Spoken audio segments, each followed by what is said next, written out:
இன்றைக்கி சவுரொட்டி தான் செய்ய போகிறேன். ஒரு கடாயில் 2 ஸ்பூன் எண்ணெய் ஊற்றிக்கிட்டேன். எண்ணெய் காஞ்சோன்னா அதில் 1/2 ஸ்பூன் சோம்பு போட்டுக்கிட்டேன். அப்புறம் பெரிய வெங்காயமாக ஒன்று எடுத்து அதை குட்டி குட்டியாக நறுக்கி வச்சுட்டேன். அந்த வெங்காயமும் கருவேப்பிலையும் போட்டு நல்லா வதக்கிட்டேன். வெங்காயம் கருவேப்பிலை நல்லா வதங்கணுன்னா ஒரு துண்டு இஞ்சி, 4 பூண்டு, ஒரு பச்சை மிளகாய், இதை நல்லா நைஸாக நச்சு எடுத்துக்கோங்க.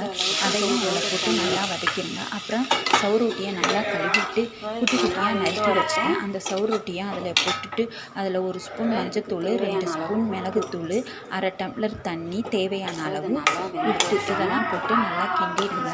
சவுரொட்டி நல்லா வேகணும். நல்லா வெந்து இந்த பக்குவத்துக்கு வந்துடணும். இந்த பக்குவத்துக்கு வந்தோடனே இதை நல்லா சுடு சோத்துலையோ இல்லை இட்லியோ பசங்களுக்கு வாரத்தில் 1 நாள் கொடுங்க.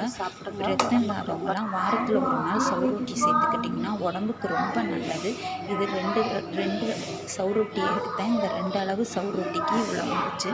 வாரத்தில் 1 நாள் சவுரொட்டி கண்டிப்பாக சேர்த்துக்கோங்க. உடம்புக்கு ரொம்ப